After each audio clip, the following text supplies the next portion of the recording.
So I'm sitting in the 935 Tribute. I'm about to drive it up the hill at the Goodwood Festival of Speed, and I just thought I'd give you a quick rundown of what this car's like. It is super cool. I mean, it looks amazing. When I first saw the photos, I was perhaps not quite sure, you know, is it too retro? Is it trying to do something that shouldn't be done in terms of aping that original sort of whale tail car? But you see it here, and it's just, everybody seems to love it, and it is absolutely brilliant, from the turbofan wheels to the long whale tail. It's super cool. So I just thought I'd talk you around what's in here. Obviously it is basically like the GT2 RS Club Sport as well, but this gets a few different features, obviously principally the bodywork. It's about between 100 and 150 kilos lighter, not quite sure yet, than a standard GT2 RS. It still has the same powertrain, so 692 brake horsepower, which is obviously ample. The water cooler system has been moved in there, so there's a tank back over there with the pump just behind me.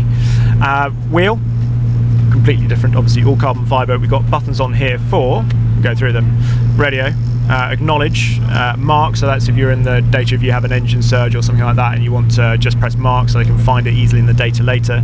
Settings 1 and 2, display, so you can cycle through the Cosworth display up there, drink and pit, and then we've obviously got this wonderful display in the centre here.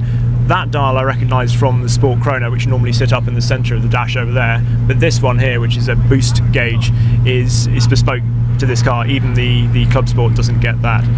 So yeah, over here we've got wet option 3, so 1, 2 and 3 down there, traction control off, ESC off, won't be doing that today, ABS, brake bar, so I can change down there.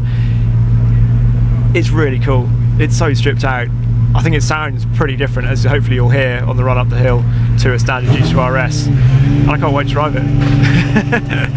Oh, it's so cool, so exciting.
As you may have been able to hear from those uncharacteristic whoops and hollers shortly after crossing under the Finnish gantry, I absolutely adored driving the 935.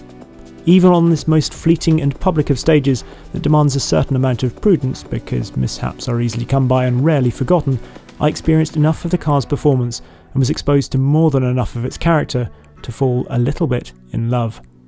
The slick tyres add a whole new dimension over a normal GT2 RS, as does that steering wheel. The gear shifts activated by the wafer-thin carbon paddles feel almost sequential sharp, and the noise from the flat six is several stages more gloriously raw and angry than in the road car. The speed that it piled on up what is effectively a single-lane country road was genuinely unsettling. The fact that the front tyres were cold and felt like they might never bite as I turned into the first corner made me more cautious than I would like up the rest of the run. The rears, however, found surprisingly good grip, the track-tuned traction control only triggering off the line and out of the second corner, as you can see from the red lights on the dash.